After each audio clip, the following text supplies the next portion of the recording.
There's an additional issue with pornography, which is not often discussed, which is that, remember, guys in particular, the brain is a learning prediction machine. And if, I'm not trying to say that all pornography is bad, but there are good data to support the idea that if your brain learns to be aroused by watching other people have sex, it is not necessarily going to carry over to the ability to get aroused when you're one-on-one with somebody else, right? Especially young kids who are consuming a lot of pornography, the brain is learning sexual arousal to other people having sex. So you're going to program yourself into being a voyeur? Or just create challenges in sexual interactions with peers, with a real partner. Right? Mary Harrington has the 3 laws of pornodynamics, and the second law of pornodynamics is the law of FAP entropy. And it says that whatever you start out wanking to will get progressively more intense over time. And I think that this is sort of speaking to that ever sort of escalating amount of the wildness that you need to watch in order to get an ever decreasing stimulus that comes back. Yeah, and here I'm approaching this only through the lens of biology, right? I'm not a psychologist, and I'm certainly not political in any way. At least not. I have ideas about politics, but I just don't discuss them publicly.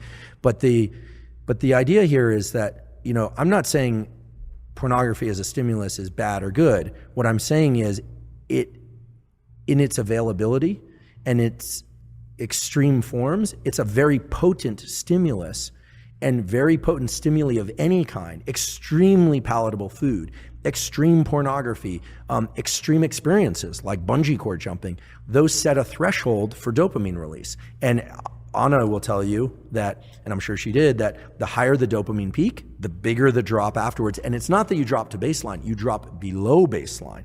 So again, it's not, these things aren't good or bad, they just have to be controlled in a way, because when people are pursuing dopamine peaks over and over and over and they aren't getting them, typically it's because they've been pursuing that activity far too often.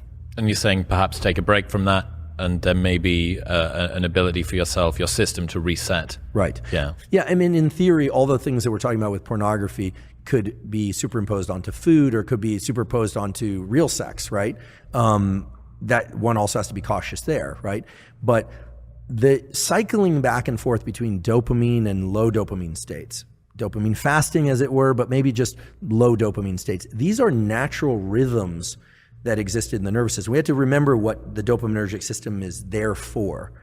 I'll say it again, I wasn't consulted at the design phase, but we know as a generic form of motivation and pursuit, you can imagine the human or the animal that's hungry or thirsty.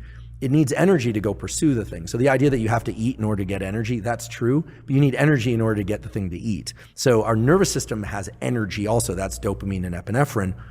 Yes, we use glucose and glycogen, et cetera, when we're pursuing things, but the idea here is you're pursuing something, and then either by smell or by sight, you think you're on the right track. So you go down that track, and then, there it is. You get some berries, or you get, let's get prehistoric about this, or you get to kill the prey and eat it, and then it gives you energy to continue this pursuit or to reproduce. I mean, there's a reason why humans and other animals seek out reproduction, is that every species, but certainly humans, have 2 innate desires built into them. Whether or not they decide to actualize this or not is the desire to protect young and make more of its own species. Every successful species does that.